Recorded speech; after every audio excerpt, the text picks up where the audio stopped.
Good morning. What an interesting, beautiful morning out there. I had to put interesting and beautiful. It's the Loretta Brown Show. Radio to open the heart, heal the soul, and awaken the consciousness. You know, Benny, every time I drive here, I go past the Mormon temple and the archangel. Oh, yeah, up here on the hill. Yeah. And the archangel's up there blowing his trumpet, and I always look up because I want to know if the sun's shining off of him or if he's just backdropped with black clouds. I'm always amazed on how shiny the oracle up there is, standing out no matter what condition it is. Yeah. Whether it's clouds, fog, sun. I mean, it's amazing. It is. You drive sticks through, out. if you know where we're talking about, it's up here in the Eastgate area. There is also a is it a Volkswagen dealership and stuff up here in Chaplin's up in that area? Yeah, there's a Dodge or whatever. Yeah. So there's several. You can't miss it. It's up on the hill there. Yeah, so. you can't miss it. Beautiful. Yeah, it is. Sometimes I come by and the light is reflecting off it. Today it was sort of dark clouds behind on it. its bum. Nice. But I liked it. I always like it. I check it out. Right. So, wow, what an amazing week this week with the energies between the eclipses. And I just want to tell everybody, keep breathing. That's right. That's it. Thank you. That made me feel so much better just right there, you know. Just one exhalation. And then just kind of settle back down. Yeah, be present. Just it's all right. Just settle down. My mother used to say that. Now just settle down. Settle down. Everybody settle down, or you have to go outside for a while, right? I'm usually outside. I was going to say I settle. I just go out because I know there's no chance of me settling down. Yeah, I was like, we'll just go out. Don't say it. Just she never just mind. Gives you the look. Yeah, it was the look. I know, Mom. I'll leave. Yeah, well, there was a lot of people in the house, right? I don't know how she did it. So anyway, thanks, Mom. Thanks for looking down from heaven.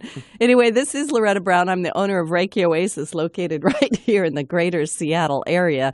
And I do appointments with people. I know after all that opening, you're going to say, yeah, I'm going to run right in and see that woman.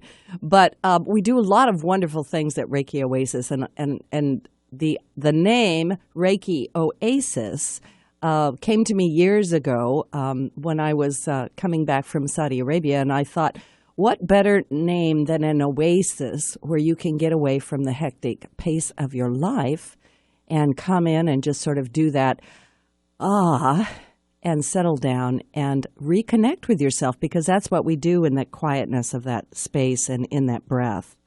So you can find out more about Reiki Oasis at ReikiOasis.com, and you can schedule at schedule.ReikiOasis.com. Thanks to my amazing webmaster, Indigo Hawk. Woo! I feel like it needs music or something. I'm not sure what. We'll figure it out. So thank you. Thanks so much for all the help that you do behind the scenes and for being magical and mysterious and no one really knows who you are. So, well, some people do. It's the truth.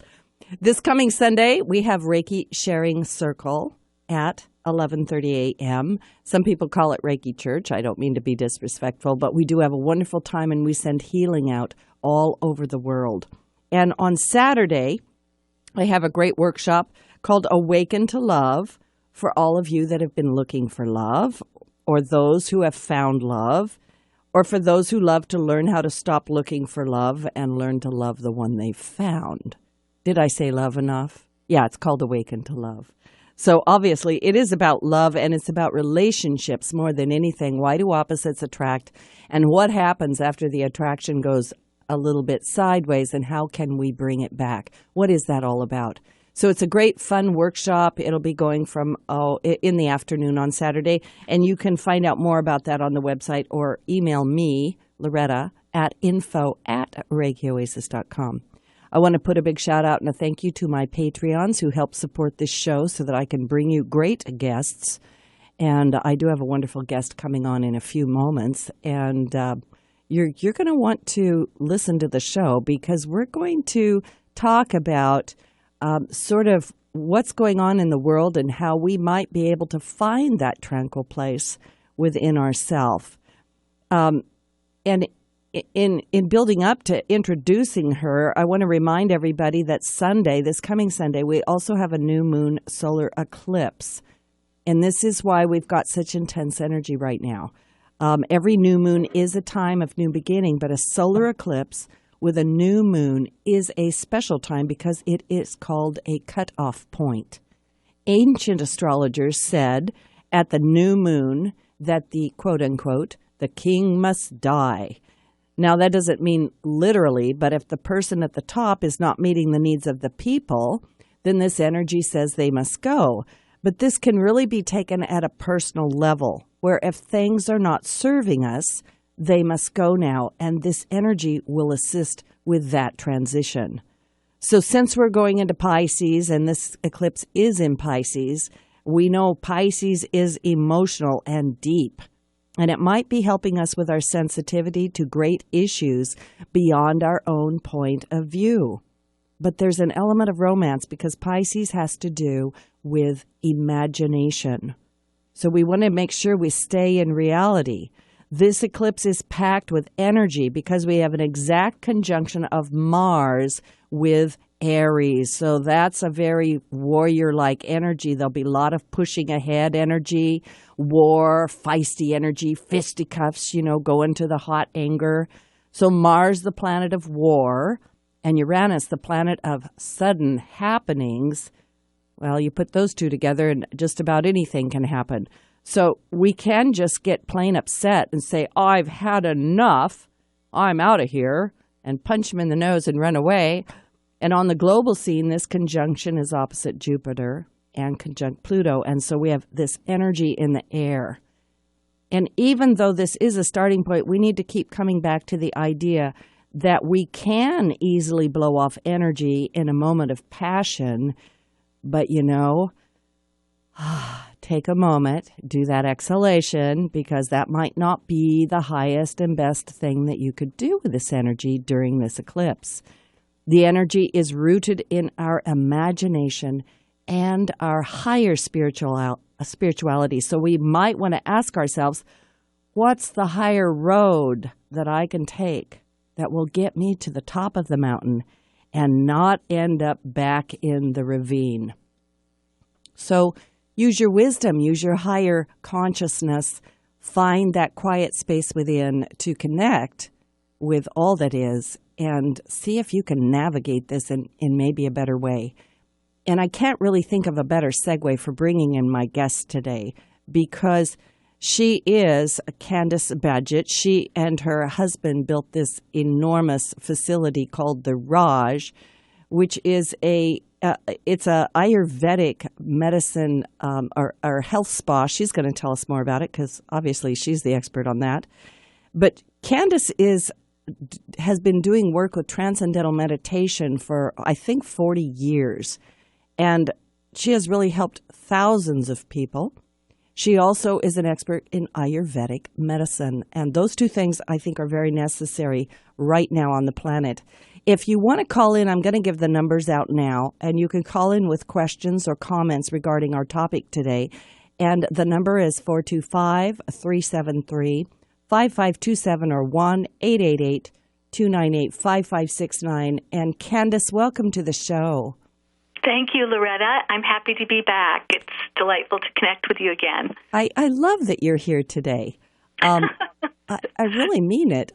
Like I was saying, we're in this rather challenging time. We have this new administration that has come in, and, we are always about positive change. I know you are, and I am too, but this has been a very bulky energy, a heavy energy for people to navigate. And I really want to come at it. I'd love to have you comment it from whatever aspect you want to come from. How can we help people here? Yeah, I think it's a confusing time, and we want to kind of acknowledge everybody's perspective on this. But I think a very important thing to understand is that the government, the leadership in any country, is always a reflection of the collective consciousness of the country. So when we look and we see, but this administration, maybe it doesn't reflect my feelings or my values or whatever, we have to appreciate that there are certain things that this administration appealed to or recognized, whether it's a lot of fear, a lot of feeling disenfranchised, whatever it is, there's something that resonated in the collective consciousness, and this is an expression. And what we're seeing is that there's a lot of stress in collective consciousness. And why? Why is there so much stress? And I think that's what we have to look at, because this is nothing other than the expression of our collective stress. When things are not harmonious, when there seems to be a lot of turmoil, it's all a reflection of some lack of connection to those deeper values, where what do we find within ourselves when we settle down and find those deeper values within ourselves? We find stability, we find an expansiveness, we find those more refined, more gracious, more compassionate values, which are really the essence of human nature. And those beautiful qualities just get, we can say, covered up by the fatigue and the stress that just layers on, and that we're just not able to release. So that's why when I look at this whole situation, being someone who's been involved with meditation and this beautiful tradition of knowledge, this Vedic tradition of knowledge, from which we have yoga and Ayurvedic medicine, it's really the home of meditation. Yeah. And when we look there, there's such beautiful universal principles that really show up in every spiritual tradition. And this is where we see how important it is that in this day and age, we have a means for releasing stress. We have a means for reconnecting ourselves to those deeper, more profound, more universal values that connect us all as human beings and remind us of what we have in common rather than what divides us. And so this is exactly what this program of transcendental meditation is.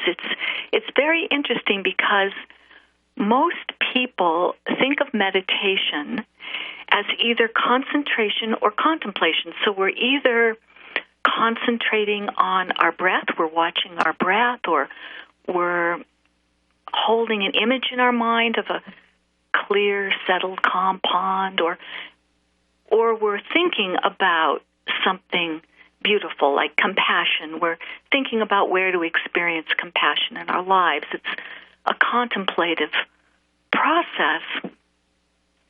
But the original tradition of meditation was to actually transcend the thinking process. And when we concentrate, we're holding the mind within the realm of thinking. So we're focused on something specific. We may settle down a little bit. We may be thinking about something soothing, but we're still involved in the thinking process.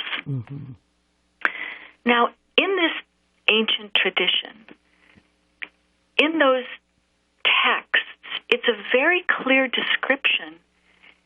The expression is, be without the three gunas. Now, the three gunas, we won't go into all of that. They're simply the building blocks of creation. They're simply those fine impulses of thinking. So the instruction is you have to go beyond that. You have to go beyond thought altogether. Now, everybody says, but wait a minute, you go beyond thought, and aren't you unconscious, or you're asleep, or, I go beyond thinking every time I fall asleep. So it's not that. It's becoming aware of awareness itself, because always our mind is being channeled through the boundaries of whatever thought we're entertaining. But when we allow the mind to go beyond thinking, what we find, if we're awake, what we find is a field of pure wakefulness. Pure wakefulness. Before the mind begins to move into the boundaries of a thought. And it's the source of all our thoughts. It's a field of infinite energy and intelligence, and it is synonymous with that creative power that gives rise to all of creation. So we open our individual awareness to cosmic intelligence. And we begin to imbibe into our individual thinking process those values of universal love, those values of energy, creativity, intelligence. We imbibe the intelligence of the entire universe, and we align our individual thinking with that universal awareness. Now, this is where we become truly revived, and it's a process where the mind and body are so intimately connected that when the mind settles down and becomes still, and we know that expression there in the scriptures, be still and know that I am God. It's that inner stillness where we hear the voice of the universe, which is our own inner voice.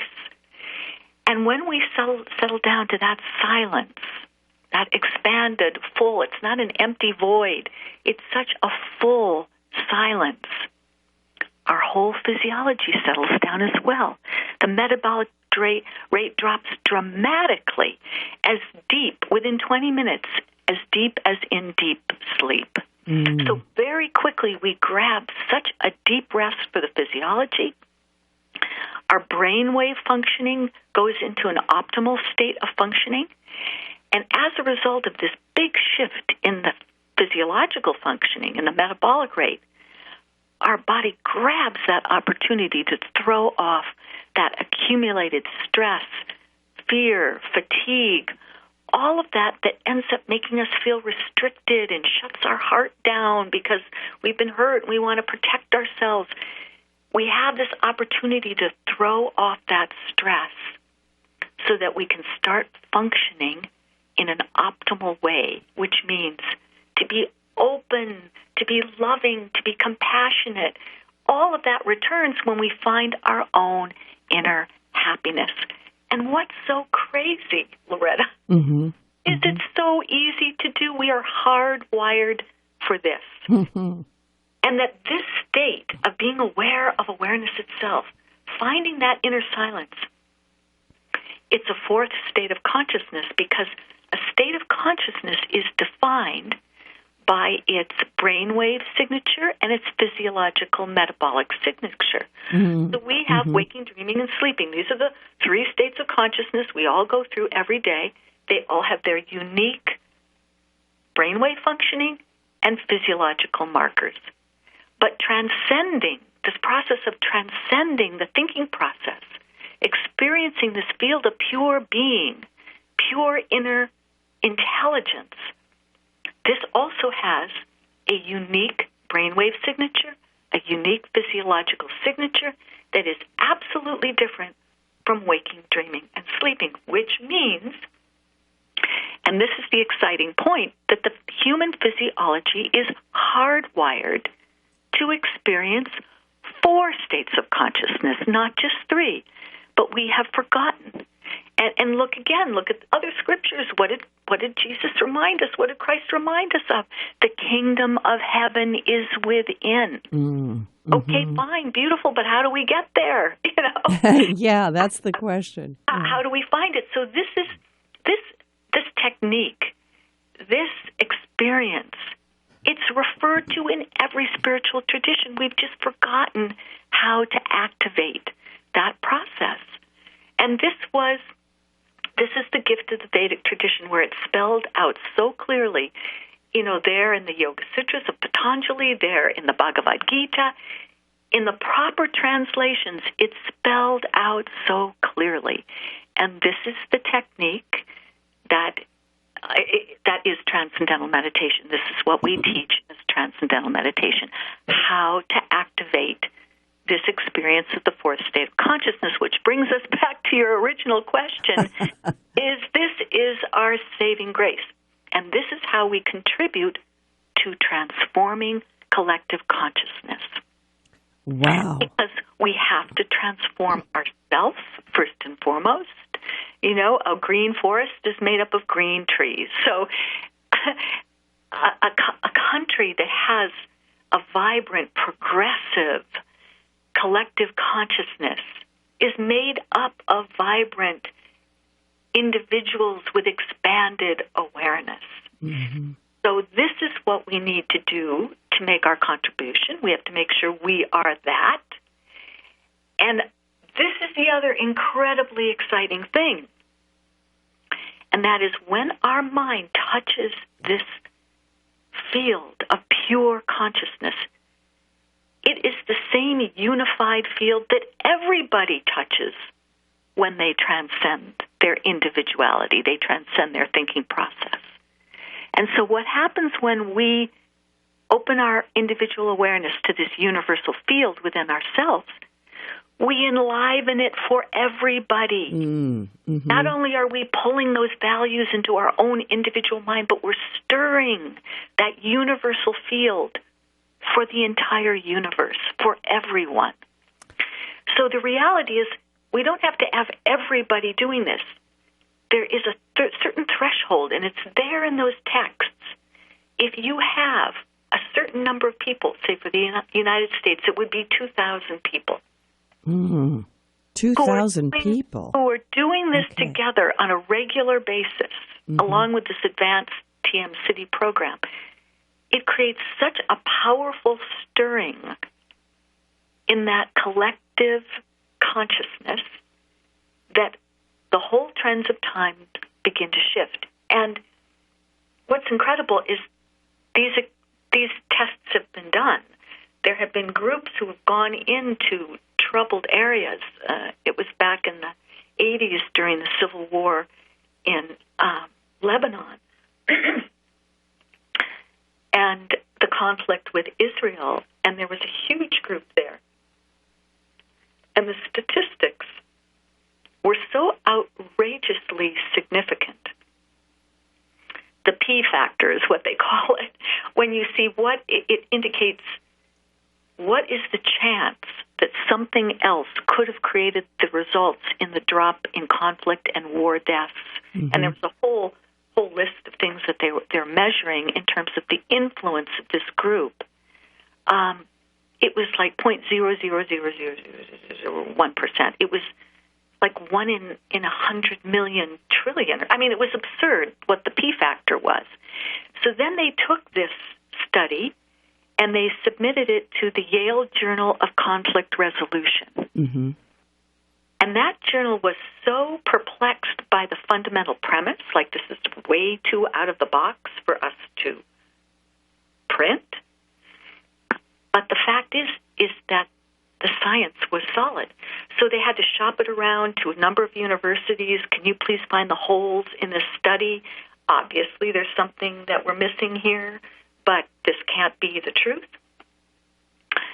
And in the end, there was one professor at the University of Virginia that said, well, maybe what happens is the war deaths and the conflict subsides, and then all these people run together into a group to meditate.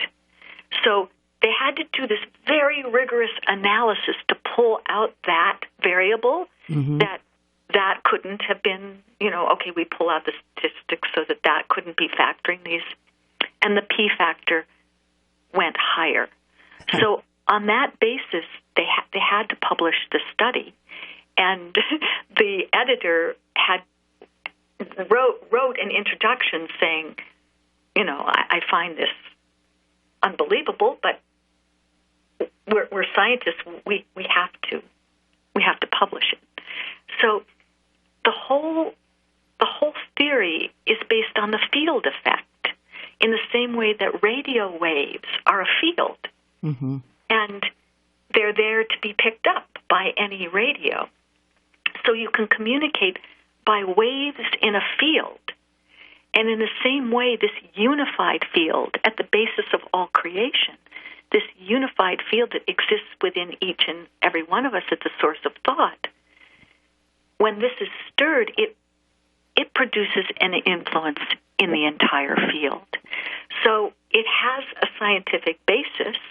It's just now we're talking about consciousness rather than some physical influence in a field.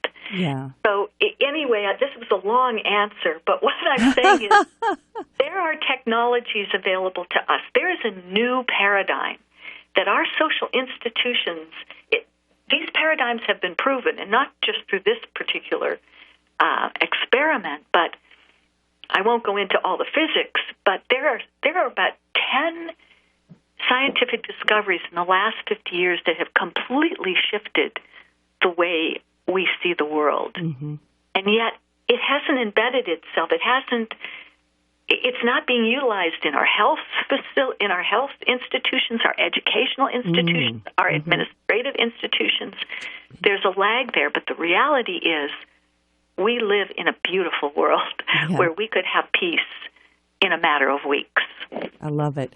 Well, this is the Loretta Brown Show. My guest today is Candace Badgett with the Raj, and we are talking about transcendental meditation, Ayurvedic medicine, and, of course, how to navigate the new administration and things happening in our life. So don't go away. We'll be right back. Welcome back to the Loretta Brown Show. My guest today is Candace Badgett from the Raj. And you can find out more about me, Loretta Brown, at ReikiOasis.com or thelorettabrownshow.com. And by the way, I wanted to remind the listeners, these shows are recorded and archived. And you can go to the archives for the KKNW, Loretta Brown Show, original Loretta Brown Show, and get them there. And you can also go to thelorettabrownshow.com. And every guest that is on my show has their own little page. You just click on guests and find them. And the new thing is that we have YouTubes available as well as downloads on thelorettabrownshow.com. So that's kind of fun. So if you're listening to something and you just tuned in and you're thinking, wow, I missed the first part of it, don't worry.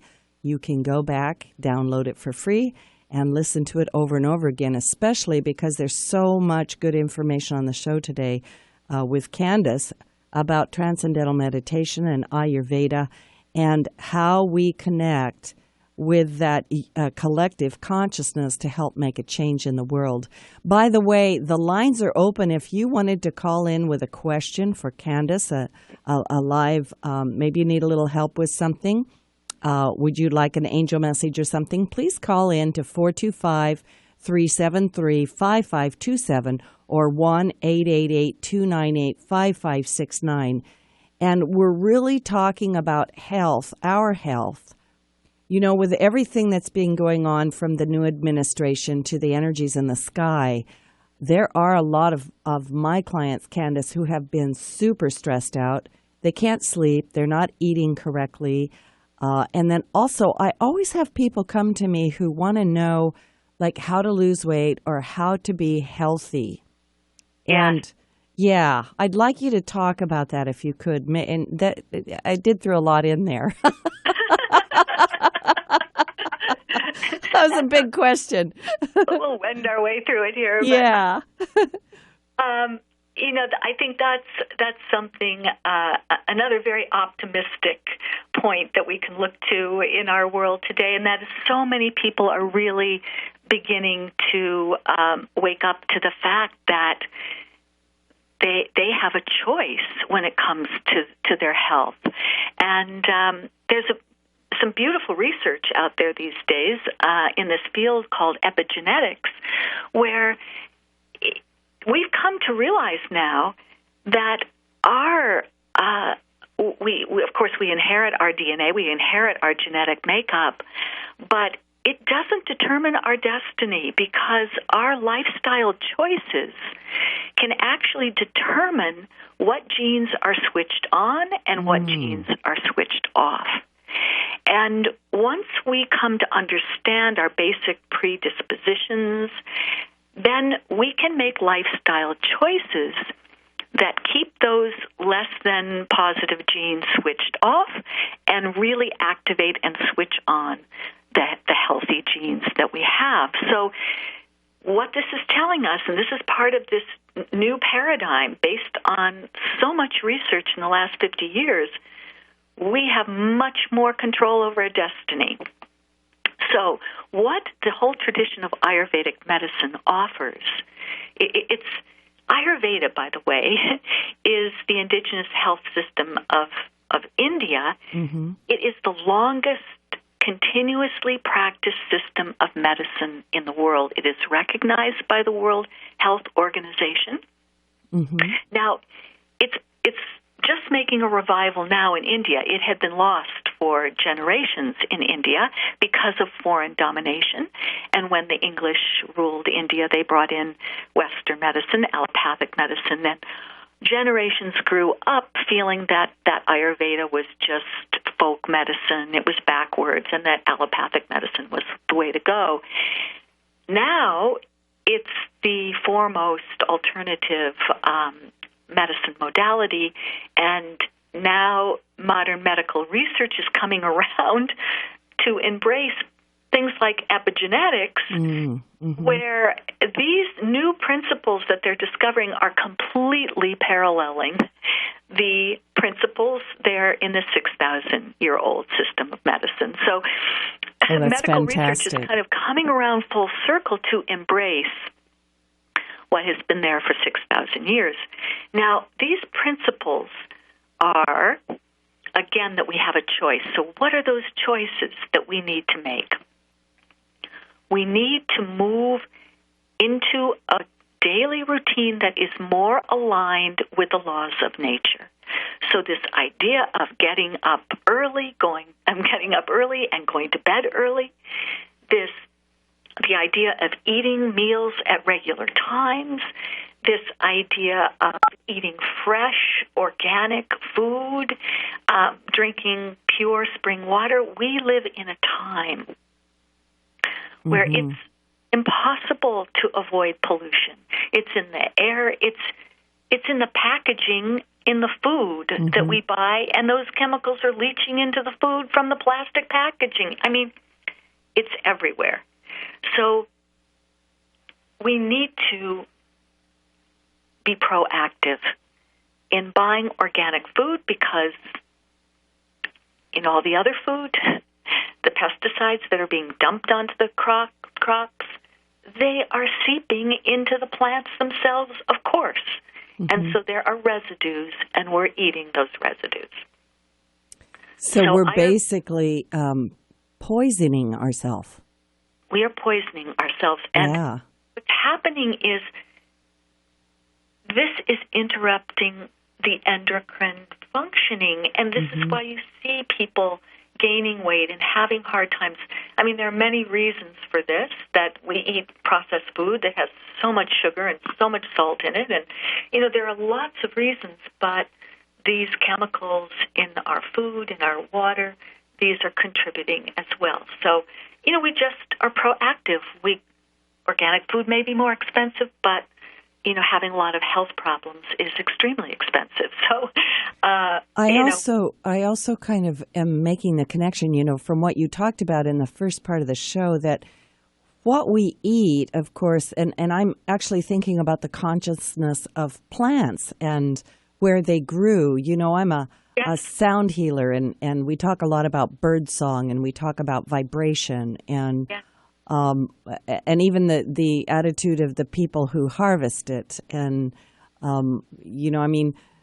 everything is connected to everything in that consciousness field. Absolutely right. So our thoughts and feelings and emotions are also going to play into that overall health at some level. Yeah. Absolutely right. And you're bringing up such a beautiful point. And in this whole process of really reviving Ayurveda, and Maharishi Mahesh Yogi, who his teacher in India was a very great recognized authority in this whole tradition of Vedic knowledge, including Ayurveda and this whole proper understanding of meditation. And Maharishi Mahesh Yogi took it upon himself then to bring all this out to the world and to restore the purity and authenticity of this tradition where it had been lost. And I would say the most important thing that he brought back into the field of Ayurveda is this understanding that consciousness itself is the foundation of the physiology. So our whole physiology is just a reverberation, just like you're saying, Loretta. It's a reverberation of this underlying field of intelligence.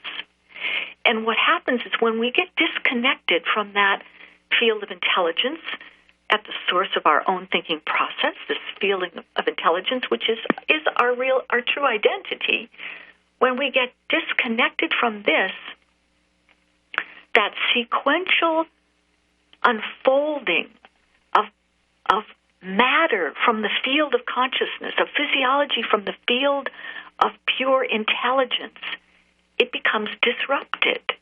And things don't unfold in sequence. Those reverberations aren't properly manifesting. So when we take our awareness back to this field of pure intelligence, we open our awareness, we're literally resetting the physiology to be in tune with those reverberations, with those vibrations in that field of intelligence. So what you're saying about, the vibrations that are, the reality is, even science says, okay, we look at the physical matter of our body, and yes, okay, it's made up of atoms, molecules. Those molecules are made up of atoms. Those atoms are made up of subatomic particles. But when you really get in and look at those extraordinarily fine, teeny subatomic particles, they're not particles. They're simply wave function. It means they're just a reverberation. That means everything that's solid in the universe, including our physiology, is literally layers upon layers of reverberation in a field of pure intelligence. And so if we can reset those vibrations, if we can open our consciousness to the home of the physiology, to the field of pure intelligence, that field of the home of all the laws of nature, then we realign our physiology with those laws of nature, and those laws of nature are supporting our health and well-being, our evolution to higher states of consciousness. So opening to that field, expanding our own consciousness, and making available to our conscious mind the full range of our mind, including the source of our thinking process, this is the most powerful thing we can do to structure that proper functioning in the physiology. Most important thing we can do. I'm smiling because I'm thinking while you're talking, I always simplify things. It's just a tune-up. That's right. Right back up to source. That is it. And our original self, yeah. That's absolutely it. And it can really be done so simply. You just sit down and you transcend 20 minutes twice a day. And, the reason you need a teacher for this, because you're thinking, okay, if this is completely, if we're hardwired to experience transcending, then why don't I experience it all the time? And some people have, no doubt. You're sitting under a tree one day and you're completely relaxed, and suddenly you just go into this space. It's beautiful. But then it's like, how do I get my way back there? How can I find my way back? That was amazing. It is a natural experience. We are hardwired for it, but we've just forgotten how to turn our attention inward. In other words, what we do every day is we're projecting our senses, our attention outward. Television, our cell phones, our computers. We are multitasking. We have so much bombarding us, so much pulling our awareness out all the time. Yeah, our kids driving to and from work. Yeah. Everything. Yep. And so then what do? We come home, we turn on the TV just to veg out for a while, and then we climb into bed, we close our eyes, we fall asleep. Or if, as in the case of 6 out of 10 women, we cannot shut off those thoughts, we can't even go to sleep. So we have to take a sleeping pill, and now we're groggy when we wake up, and anyway, we go to sleep.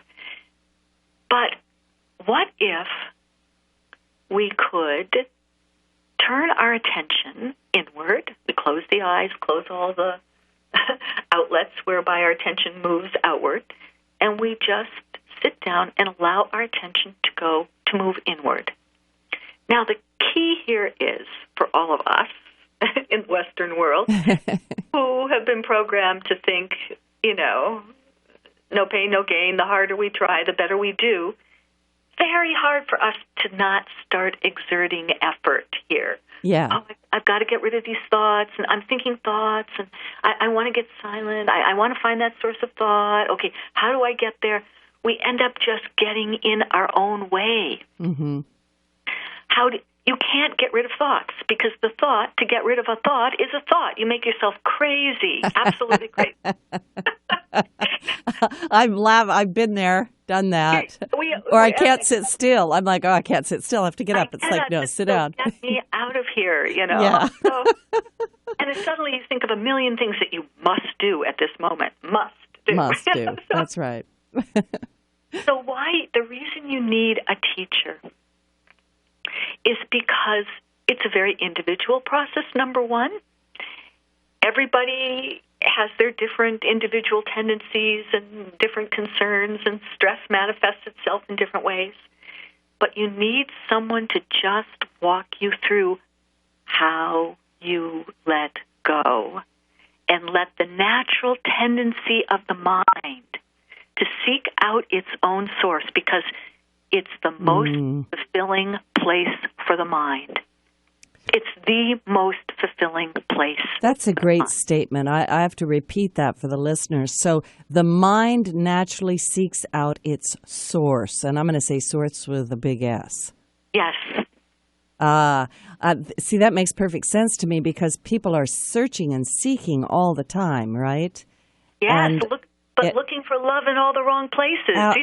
Yeah, it's exactly right. Outside, instead of just going in and going to source. Exactly. And I've oversimplified that, but yeah. No, that's exactly it. And what's so beautiful here is that the reason it's so compelling. In other words, once the mind gets on to that natural inward march of the mind, it just takes its own course, because this is what it's seeking. It's seeking love. It's seeking happiness. But the problem is, when you think about it, every single desire that we have, every single one, no matter how misguided it may be, every single desire is for one thing, and that's more happiness. Mm-hmm. But the problem with the world around us, so you see, what we're trying to do is we're always trying to nail down all the bits of happiness and make sure they just don't move and they stay right there. So, okay, we've got the right partner in our life. Okay, nail it down. Okay, now we've got the job we want. We just got a raise. Okay, excellent. Nail it down. That's right. Don't move. Okay, now over here. Okay, good.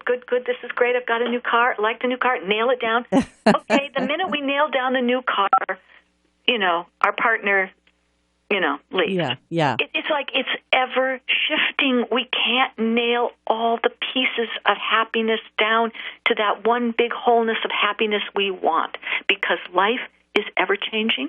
Mm-hmm. It will never sit still. Nothing will always stay in place. It is the definition of life. So what do? Does this mean we will be eternally unfulfilled? No. Life isn't structured like that. Yeah, that's what most people say. Loretta, help. No, it's right. It's there within us. And then when we find within ourselves that baseline of happiness, that baseline of calm, contentment, inner stability, then everything else on the outside falls into place. Mm-hmm. Because now we're not demanding so much from life, demanding from life what it can't give us. And now we found what we wanted, we found it. And now we're in a position to give. Now we're in a position to overflow in that value of love. And now everything is just drawn to us. People want to be with us. They want to be around us. We have a nourishing power, the likes of which it's very hard to find in this world. Everybody is so needy because they are cut off from their own source, from their own heaven within. And this is why I say, especially to every woman out there, because we are the primary source of nourishing power in this world because we're mothers to this world. Whether we have our own children or not, we are physiologically hardwired to be mothers, and that's our nature. And yet, what happens to us? Here we have a natural, motherly, giving heart, but we get hurt. Yeah. We open up our hearts, we get hurt, and we start shutting our hearts down. That hardness in our hearts start creeping in. And then we lose our ability to fulfill our role in this world, which is as the nourishers. But we can't be nourishers if we're just depleting ourselves in the process and leaving ourselves open to hurt. So every woman has to practice transcendental meditation. We've got to open ourselves to that vast reservoir of love within us so we can do what makes us happiest, which is to give and to nourish without depleting ourselves and without making ourselves vulnerable, because opening ourselves to this universal love within us, it's also a field of self-sufficiency where we find our invincible power. Ah, that's a great statement. You know, I have a lot of women that come to me and they do share. They say, you know, I was hurt and I said that will never happen to me again. Or they're working in this corporate world, which is it's somewhat a man's world, you know. Yes, and, it is. And they'll come to me and they'll say, I don't know if I'm even a woman anymore. Like I'm out there, like I'm always leading with my masculine side, and I just don't even know what it means to be a woman anymore. You know? I mean, you have just so perfectly expressed the dilemma that all of us, all those women marching in Washington, all the women joining in around the world, this is the cry of women today. And that is, yes, we've got all opportunities, and we can take a seat at the, you know, at the board, on the board of directors. We can do this, we can do that. But still, we're walking into just what you said, predominantly a male world. Now, a male world isn't a bad thing in and of itself.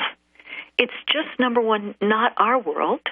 And number two, it's when it's imbalanced. It's when that influence predominates to the extent that that feminine voice isn't there to contribute to the wholeness of a balanced collective consciousness. And this is exactly what's happening because we're the flexible ones. We have that ability to adapt and be flexible. Our nature as nourishers is to create harmony. So we walk in to an environment and we adapt our voice to that environment. And pretty soon we have lost connection to our own authenticity. And this is why I keep saying this again and again. I hope I don't sound like a commercial, but I'm just saying to the world, every woman, just go learn transcendental meditation where you can keep reconnecting every day, and pretty soon you become stabilized in that reality. This is higher states of consciousness. This is the definition. When you have now become literally identified with your own unboundedness, not just the specifics of your personal life, but your own eternal, infinite unboundedness. And that, it's not an intellectual concept. This is not a philosophical, oh, yes, I'm one with the universe. No. It's not a mood. It's not an intellectual construct you hang on to. It's a direct experience. It is literally your reality. And as you dip into this reality regularly, it starts to infuse itself into your conscious mind 24 hours a day. 24 hours a day. And that is higher states of consciousness. Yeah. And I also, we have to learn to hold our own space. I think Napoleon Hill said the biggest challenge any of us have is remaining positive in that sea of negativity. And to really know who we are, you've got to visit the source a lot and really reconnect with that. For those people listening and you'd like to find a transcendental meditation teacher near you, you can go to Candace's website, tm-women.org, or there's an 800 number they can call. You can call 800-635-7173 and find a transcendental meditation near us. I'm sure they're here in Seattle. And you can also join the TM for Women at Transcendental Meditation Women on Facebook, which I think is just fantastic. And then if you really want to get into it, you can go to a fabulous... But wait, there's more. There's more behind door 3. You can go to a great women's retreat at this luxurious spa, the Raj, which was built by Candace and her husband. And you can find that at theraj.com.